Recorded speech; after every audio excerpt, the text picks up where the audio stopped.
یعنی کس چیز پر کتنی ہوتی ہے۔ بہت سارے ہمارے لوگ تو ایسے ہیں کہ جن کو پتہ ہی نہیں کہ کن چیزوں پر زکوٰۃ ہوتی ہے۔ ویسے تو جو زکوٰۃ ہے وہ زراعت پر بھی ہوتی ہے، وہ پھلوں پر بھی ہوتی ہے، وہ جو ہے حیوانات جو ہیں ان پر بھی ہوتی ہے، تو ان ساری چیزوں پر ہوتی ہے۔ اور جو زراعت ہے یعنی کھیتی باڑی لوگ کرتے ہیں، بعض اوقات تو ان کو اس کی بالکل پرواہ نہیں ہوتی، تو کھیتی باڑی کرنے والوں کے لیے بھی زکوٰۃ ہے۔ ان کے لیے جو ہے اگر بارش کے ذریعے سے زمین سیراب ہوتی ہے تو جب وہ کھیت کٹ جائے تو اس پر عشر لازم ہوتا ہے، یعنی 10% زکوٰۃ اس میں سے نکالنا ضروری ہوتا ہے۔ اور جو لوگ جو ہیں پانی خرید کر لگاتے ہیں اور اس طرح دیگر محنت وغیرہ کرتے ہیں تو ان کے لیے 5% جو ہے زکوٰۃ رکھی گئی ہے۔ اسی طرح جو چیزیں جو ہیں نکل آتی ہیں زمین سے، سونا، چاندی، پیتل، اس قسم کی چیزیں جو کانے جسے کہتے ہیں ہم کہ کان نکل آئی سونے کی، چاندی کی، اس قسم کی چیزیں، تو وہاں 20% زکوٰۃ لاگو ہوتی ہے۔ ہماری بحث ان سے تو نہیں ہے کیونکہ عام طور پر شہروں کے اندر ان چیزوں سے واسطہ نہیں ہوتا، تو ہم وہ بات کریں گے کہ جو شہروں سے تعلق رکھنے والی ہے۔ تو شہروں کے اندر جو ہے زکوٰۃ جو ہوتی ہے وہ 4 چیزوں پر لاگو ہوتی ہے۔ ایک تو نقد پیسہ ہے، روپیہ ہو، بینک بیلنس ہو، کسی بھی شکل میں ہو، روپیہ جو ہے کرنسی کسی بھی شکل میں ہو، وہ ڈالرز ہوں، وہ یورو ہوں، وہ آپ کی کمیٹی کی شکل میں ہو، وہ آپ کی BC کی شکل میں ہو، غرض جتنی بھی شکلیں یہ نقد رقم میں آتی ہیں تو ان پر زکوٰۃ لاگو ہوتی ہے۔ دوسری چیز جو ہے سونا ہے، تیسری چیز جو ہے وہ چاندی ہے، اور چوتھی چیز جو ہے وہ سامان تجارت ہے۔ سامان تجارت کا مطلب جو ہے وہ ذرا وسیع ہے، یعنی سامان تجارت کا مطلب یہ ہے کہ کوئی بھی چیز جو آپ نے بیچنے کی نیت سے لی ہے وہ سامان تجارت ہے، چاہے وہ پلاٹ بیچنے کے لیے لیا ہے، مکان لیا ہے، گاڑی لی ہے، موبائل لی ہے، کوئی بھی چیز آپ نے بیچنے کے لیے لی ہے وہ سامان تجارت ہے۔ ان سب چیزوں پر زکوٰۃ لاگو ہوتی ہے، اور ان پر زکوٰۃ جو ہے وہ 2.5% ہے، یعنی 100 میں سے 2.5 روپے نکالنے۔ اللہ چاہتا تو کہتا کہ 2.5 روپے تم رکھو اور باقی جو ہے زکوٰۃ دے دو، تو ہم کیا کرتے؟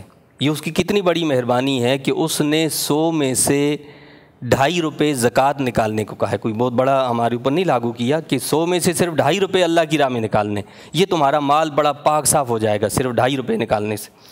تو 2.5 روپے 100 میں سے نکالنے کے حساب سے جتنی جس کو اللہ نے مالیت دی ہے اس میں سے اس نے زکوٰۃ نکالنی ہے، 2.5% زکوٰۃ نکالی جائے گی۔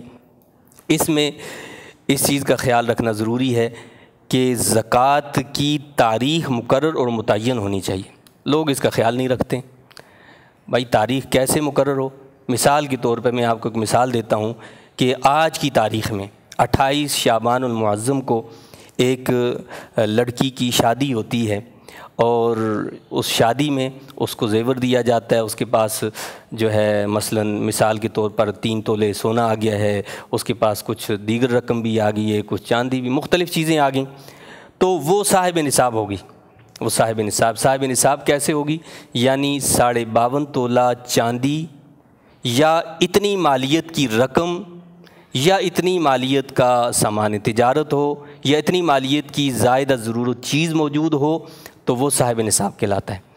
تو اس کا مقصد یہ ہے کہ 52.5 تولہ چاندی جو ہے غالباً اس وقت میرے خیال میں 46,300 روپے یا اس کے لگ بھگ ہے، یعنی 46 سے 47,000 کے لگ بھگ جو ہے اس کی قیمت بنتی ہے۔ تو جس کے پاس 46,300 روپے موجود ہیں یا اتنی مالیت کا کوئی زائدہ ضرورت سامان موجود ہے تو وہ صاحب نصاب ہے۔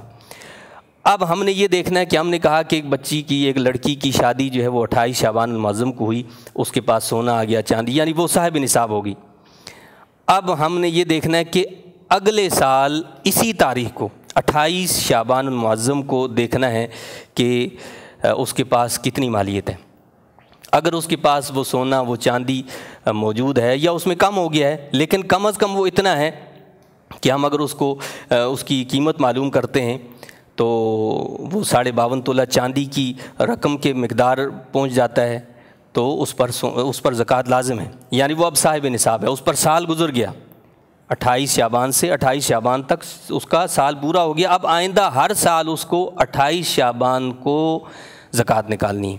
28 شعبان کو ہی اس نے مارکیٹ میں پتہ کرنا ہے کہ آج سونے کی کیا ویلیو ہے، چاندی کی کیا ویلیو ہے، ڈالر کی کیا ویلیو ہے، اور یورو کی کیا ویلیو ہے، اور جو بھی چیزیں شیئرز ہیں، دیگر چیزیں ہیں، ان سب کی ویلیو آج کیا ہے، اور آج ہی کوئی پلاٹ ہے اس کی ویلیو کیا ہے، کوئی اور چیز ایسی اس کی ویلیو کیا، اس کو سب کو ہم نے لکھنا ہے۔ ان سب کو لکھنے کے بعد پھر ہم نے یہ کرنا ہے کہ جی کل میرے پاس اتنی مالیت بنتی ہے، اور اس میں سے جو ہم نے زکوٰۃ ادا کرنی ہے۔ اب اس میں سے ظاہر ہے کہ اگر کسی کا ہم پر قرض ہے، اس قرض کو ہم اس میں سے منہا کر لیں گے، اور باقی چیزیں جو ہیں اس پر جو ہے وہ زکوٰۃ ادا کرنی ہوگی۔ اچھا، اس میں ایک چیز یہ دیکھنی ہے کہ جو مالیت ہوگی وہ اس دن کی معتبر ہوگی۔ مثال کے طور پہ ہم نے ایک پلاٹ خریدا 1 لاکھ کا، لیکن آج جب 28 شعبان المعظم میری تاریخ ہے زکوٰۃ ادا کرنے کی، تو آج میں نے معلوم کیا اس پلاٹ کے بارے میں، تو پتہ چلا کہ جی تو 50 لاکھ کا ہے۔ تو اب یہ جو زکوٰۃ اس پر نکالی جائے گی وہ خریدنے کی اس پر نہیں نکالی جائے گی۔ یہ یاد رکھیں کہ یہ پلاٹ بیچنے کے لیے میں نے لیا ہے، یعنی رہائش کے لیے نہیں، بیچنے کے لیے لیا ہے۔ تو آج اگر اس کی مالیت 50 لاکھ ہے تو اس کے 50 لاکھ مالیت پر زکوٰۃ ادا ہوگی۔ 1 لاکھ میں جو خریدا تھا اس پر نہیں ہے، بلکہ 50 لاکھ آج کی کرنٹ ویلیو جو ہے وہ دیکھی جائے گی، اس پر زکوٰۃ جو ہے وہ ادا کی جائے گی۔ اسی طرح فیکٹری کی وہ اشیاء جن پر زکوٰۃ لاگو ہوتی ہے وہ کون سی ہیں؟ ایک تو وہ چیز ہے کہ جو فیکٹری کے اندر ہم مشینیں لگاتے ہیں، دیگر چیزیں یعنی ہمارے کام کے لیے ضروری ہیں جن کے ذریعے سے کام ہوتا ہے، ان پر زکوٰۃ نہیں ہے۔ مشینوں پر، دیگر ایسی چیزیں جن کے ذریعے سے ہمارا کام چل رہا ہے، ان پر زکوٰۃ نہیں ہوگی۔ لیکن وہ جو ہمارا مال ہے، جس مال کو ہم نے تیار کیا ہے، یا اسی طرح کوئی مال ایسا ہے جو تیاری کے مراحل میں ہے، یا خام مال پڑا ہوا ہے، تو ان تمام چیزوں پر زکوٰۃ لاگو ہوگی، ان سب کی زکوٰۃ۔ اسی طرح ہماری دکان ہے، اس دکان کے اندر جتنا سامان رکھا ہے اس سارے سامان پر زکوٰۃ لاگو ہوگی۔ اب ہو سکتا ہے کہ ذہن میں یہ آئے کہ جی اس کا کون حساب لگائے گا کہ ایک چیز کا کتنی ہے، تو اس کی علماء نے آسان حل یہ بتایا کہ اس کا آپ پوری دکان کی ایک ویلیو لگا لیں کہ جی مثال کے طور پہ میں یہ ساری دکان جو ہے سامان کی جو ہے سامان سمیت بیچنا چاہ رہا ہوں، اس دکان کا جتنا بھی سامان ہے تو یہ کتنے میں بکے گا، تو جتنے میں وہ سامان بک جائے گا اتنی مالیت پر جو ہے وہ زکوٰۃ ادا کرنا لازمی ہے۔ یہاں یہ بھی سمجھ لیں کہ زکوٰۃ جو ہے اس کا پورا حساب ہونا چاہیے۔ بعض لوگ جو ہیں وہ بس ایسے ہی زکوٰۃ نکال دیتے ہیں کہ جی بس ٹھیک ہے زکوٰۃ نکال دو، نہیں ایسا نہیں ہے، بلکہ جس کے پاس بھی اتنا مال ہے کہ جس پر زکوٰۃ لاگو ہوتی ہے اس کا پورا حساب کرنا ضروری ہے، پورا حساب ہونا چاہیے۔ ہاں اس کے بعد آپ بے شک اس کو زیادہ دیں لیکن کم نہیں ہونا چاہیے۔ یہ صرف اندازے سے لگا دینا کہ جی میں نے زیادہ دے دی، ایسا نہیں ہونا چاہیے۔ پہلے پورا حساب کریں، ہر چیز کو آپ جو ہے تحریر میں لے کر آئیں، تحریر میں لانے کے بعد آپ بے شک زیادہ دیں، عند اللہ انشاءاللہ اس کا اجر و ثواب ملے گا۔ اور یہ بات بھی یاد رکھیں کہ جس مال میں زکوٰۃ کی رقم شامل ہو جاتی ہے وہ مال سارے مال کو ہلاک کر دیتا ہے۔ یعنی اگر کوئی شخص جو ہے پوری زکوٰۃ ادا نہیں کرتا، کچھ زکوٰۃ جو ہے اس کے مال میں حلال مال میں رہتی ہے، وہ سارے حلال مال کو جو ہے ہلاک کر دیتی ہے وہ زکوٰۃ۔ لہٰذا زکوٰۃ کا خاص خیال رکھیں کہ اس کو ادا کرتے ہوئے اس کا صحیح حساب لگایا جائے اور صحیح حساب لگا کر زکوٰۃ کو نکالا جائے۔ یہ صرف آپ کے سامنے ایک اویئرنیس رکھی ہے زکوٰۃ کے حوالے سے، ظاہر بات ہے اس کی اور بہت ساری ڈیٹیلز ہیں، ان ڈیٹیلز کو ہم یہاں بیان نہیں کر سکتے۔ مقصد یہ ہے کہ آپ کو جو بھی مسئلہ ہو آپ علماء سے رجوع کریں، علماء سے پوچھیں، ان ڈیٹیلز کے بارے میں پوچھیں۔ اللہ تعالی ہمیں عقل سلیم دے اور زکوٰۃ جو اللہ تعالیٰ نے ہم پر ایک فرض عائد کیا اس کو ادا کرنے کی توفیق عطا فرمائے۔ ہم نے دیکھا ہے کہ گاؤں دیہاتوں میں عموماً لوگ جو ہے وہ ماشاءاللہ کاروبار بھی کر رہے ہوتے ہیں، ان کے پاس اچھی مالیت بھی ہوتی ہے، پھر بھی وہ زکوٰۃ لینے والے ہوتے ہیں۔ تو بھائی زکوٰۃ نہیں لے سکتے، وہ زکوٰۃ وہ لے گا کہ جو مستحق زکوٰۃ ہوگا، جس کا خود کاروبار ہے، جس کے پاس اتنی مالیت ہے۔ 52.5 تولہ چاندی کی مالیت میں نے آپ کو بتایا کہ اس وقت تقریباً 46,000 اور تقریباً 300 روپے ہے۔ تو جس کے پاس اتنا مال ہے تو وہ تو خود صاحب نصاب ہے، اس کے اوپر تو خود لاگو ہے کہ وہ زکوٰۃ ادا کرے، چہ جائے کہ وہ زکوٰۃ لے تو وہ زکوٰۃ نہیں لے سکتا۔ اللہ تعالی ہمیں تمام عبادات کو صحیح طور پر ادا کرنے کی توفیق عطا فرمائے۔